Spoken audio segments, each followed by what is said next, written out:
अस्सलाम वालेकुम, मैं हूं फैसल तारड़। 25 मई को खान साहब की जानब से लॉन्ग मार्च किया गया। राना सनाउल्लाह और रियासती मशीनरी ने उस लॉन्ग मार्च को नाकाम बना दिया।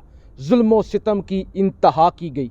खान साहब ने लॉन्ग मार्च ख़त्म किया ताकि कत्लो गारत ना हो जाए। उसके बाद खान साहब पेशावर चले गए। पेशावर के अंदर उन्होंने हफ्ता डेढ़ हफ्ता गुजारा और उसके बाद वो बनी गाला वापस आ गए। अब जब खान साहब वापस आ गए और उसके बाद कोई ख़ास ऐलान नहीं हो सका, ना किसी बड़े जलसे का, ना किसी लॉन्ग मार्च का, तो फिर पाकिस्तान के अंदर आवाज़ें उठना शुरू हो गई।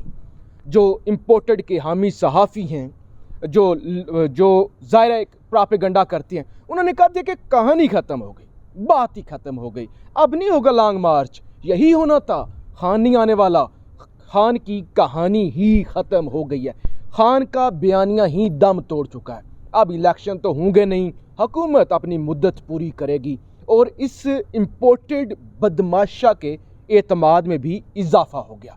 इन्होंने समझा कि अब हम कीमतें बढ़ाते जाएंगे, पेट्रोल महंगा करेंगे, बिजली महंगी करेंगे, गैस महंगी करेंगे, कोई फ़र्क नहीं पड़ेगा। लेकिन अब रात गए खान साहब की जानब से इस तमाम बदमाशिया को एक बड़ा सरप्राइज़ दिया गया है। खान साहब की जानब से लॉन्ग मार्च 2 का फ़ैसला किया गया है, जिसकी तारीख जो है वो 10 जुलाई के इर्द गिर्द घूम रही है। और जब खान साहब ने इस लॉन्ग मार्च का ऐलान किया है, अब तो रावलपिंडी के अंदर, GHQ के अंदर और यहाँ इस्लामाबाद के अंदर हलचल मची हुई है कि ये क्या हो गया है।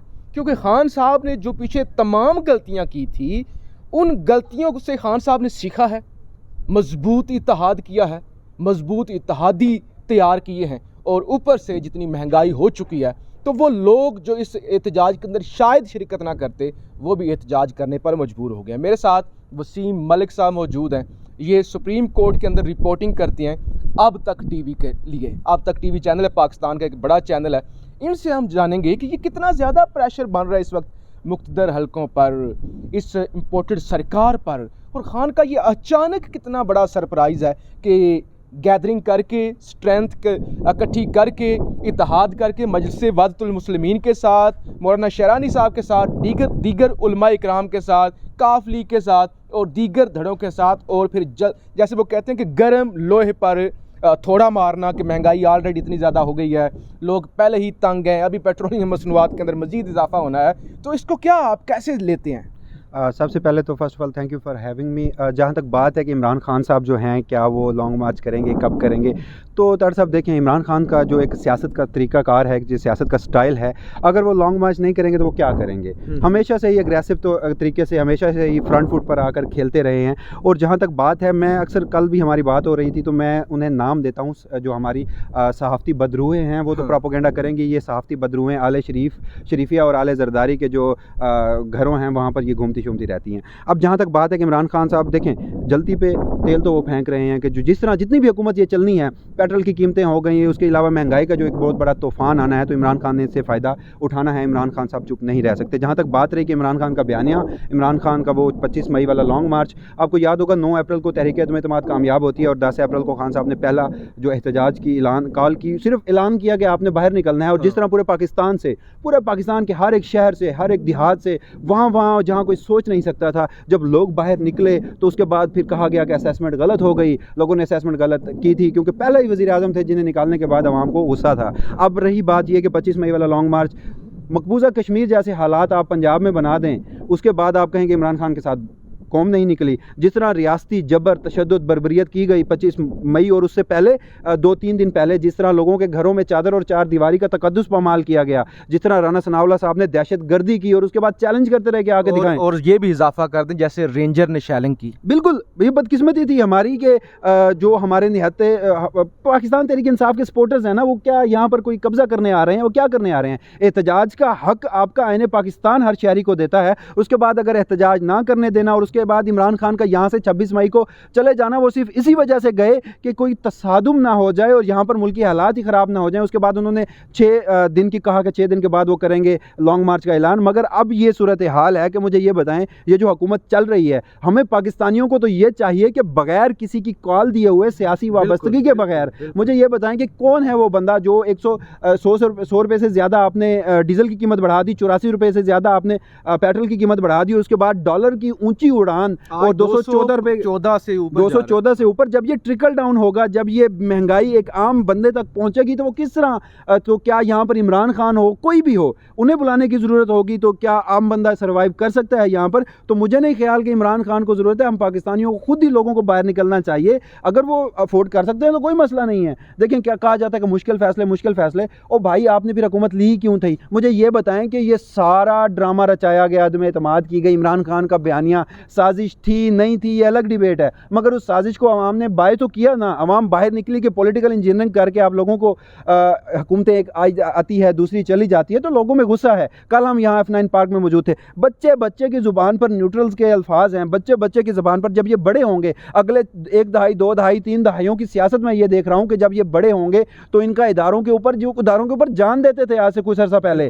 ये जो मैं आपको बता रहा हूँ कि पेड कैंपेन्स होती थी, वो मुख्तलिफ सियासी जमातों की, मैं नाम ले लेता हूँ, पाकिस्तान मुस्लिम लीग नून की इदारों के खिलाफ पेड कैंपेन्स होती थी। उसके अलावा जो हमारे दुश्मन ममालिक हैं उनकी इदारों के खिलाफ पेड कैंपेन्स होती थी। और यही वो लोग थे जिसे फिफ्थ भी कहा जाता था, 5th जनरेशन वॉरियर्स थे। वो बगैर किसी फ़ायदे के, बगैर किसी लालच के पाकिस्तान का नैरेटिव, पाकिस्तान आर्मी का नैरेटिव आगे बढ़ाते थे और उसे जो पेड नैरेटिव था उसे काउंटर करते थे। तो मुझे दुख होता है, हमारे इदारे हैं, आपके इदारे हैं, पाकिस्तान के इदारे हैं और पाकिस्तान की बका के लिए ज़रूरी हैं, और उन लोगों ने लोगों का ऐसा एतमाद खोया कि अब आप लोगों को ब्लॉक करने पे आ गए हैं।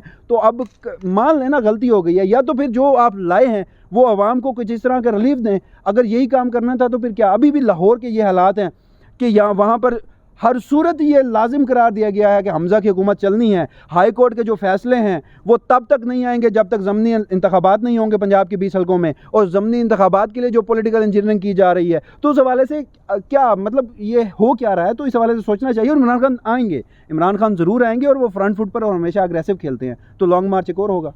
देखें, आपने 5th जनरेशन के हवाले से बात की, आज से 6 माह पहले की बात है। हामिद मीर साहब जब भी कोई ट्वीट करते थे वो कहते थे ये जो लोग हैं ना, जो इस तरह की बातें करते हैं सोशल मीडिया पे, यूट्यूब पे, वो कहते थे इनको ISPR से माहाना 50,000 रुपया मिलता है। मतलब इस तरह की बातें की जाती थी कि माहाना 50,000 रुपया मिलता है, इनको पैसे मिलते हैं, ये फ़ौज के पे रोल पे काम करते हैं। और जैसे कि आपने कहा, जैसे बच्चे न्यूट्रल्स और वो पोस्टर उठा के लाते हैं और इस तरह के नारे लिखे होते हैं, वो पोस्टर यहाँ पे डिस्कस नहीं किए जा सकते। तो मेरे ख्याल से मुक़्तदर हलकों को सोचना होगा।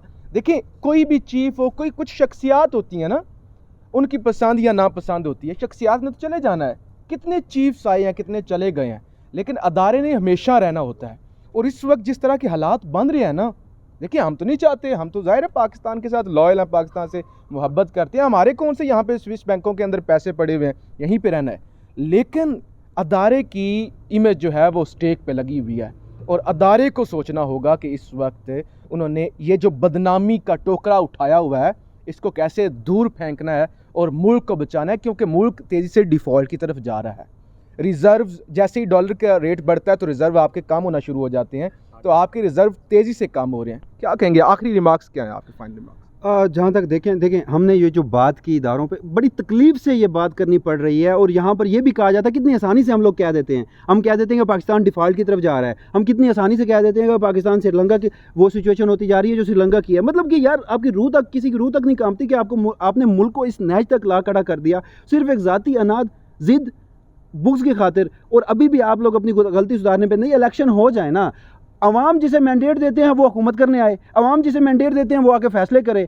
यहाँ पर पॉलिटिकल इंस्टेबिलिटी इतनी, मतलब कौन, आपके हालात ये हैं कि ना कोई बैरून मुल्क से आपको IMF से जो आपने डॉलर पकड़ने थे, IMF से जो वो किस्त आनी थी उसके लिए आपको अमेरिका के पाँव पकड़ने पड़ रहे हैं, चाइना हो गया, तुर्की हो गया, वो इस हुकूमत को मानने के लिए तैयार ही नहीं है। तो वजह क्या है आखिर? मुझे नहीं लगता कि ये गलती सुधरेगी, ये हालात इस तरह होंगे और जो एक ज़िद, अनाद और बुग़्ज़ है वो इसी तरह जारी रहेगा और इमरान खान साहब भी लॉन्ग मार्च लेकर आएंगे।